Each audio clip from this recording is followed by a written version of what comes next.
এতক্ষণে মনে হয় লকাই ঝোলা গোবিন্দর বাড়িতে ঢুকে গেছে।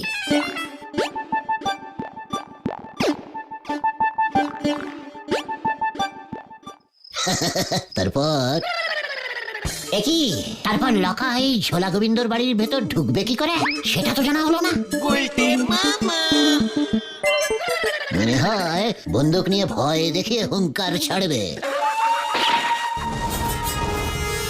ওই গোবিন্দ, দরজা খোল! বিল্লা পাঞ্জা এসেছে!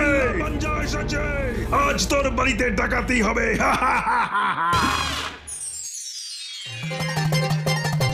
সর্বনাশ হয়েছে গুলটে মামা, সর্বনাশ! ওঠো ওঠো!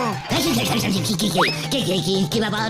মানে কি হয়েছে? চুরি না, কাল রাতে ঝোলা গোবিন্দের বাড়িতে ডাকাতি হয়েছে। লকাইকে চুরি করতে বললাম, ও করলো ডাকাতি। কি জানি কেসটা কি? সবাই তো বলছে বিল্লা পাঞ্জা। আমার মনে হয় লকাই বিল্লা পাঞ্জার নাম করে ডাকাতি করেছে, তাই সবাই লকাইকেই বিল্লা পাঞ্জা ভাবছে। সবাই তাই ভাবছি বুঝি। চল, এই ঝানু গোয়েন্দা গুলটে গুহই বলে দেবে লকাই না বিল্লা পাঞ্জা। কে এসেছিল কাল রাতে গোবিন্দ বাবুর বাড়িতে?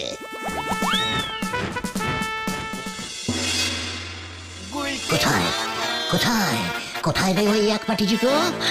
আমি এসে গেছি ঝোলা, মানে গোবিন্দ বাবু। এই ঝানু গোয়েন্দা গুলটের হাত থেকে কোনো চোর ডাকাত বাঁচতে পারবে না।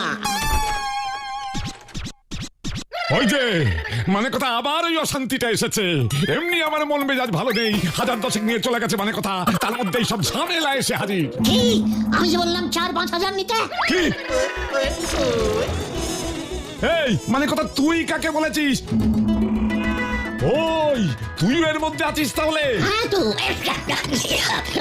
হ্যাঁ মানে না, বলছিলাম মেশমশাই, আমি ঝানু গোয়েন্দা তো, তাই আমি বুঝতে পেরে গেছি ওই ডাকাতটা এসেছিল আসলে 1000-5 টাকা নিতে।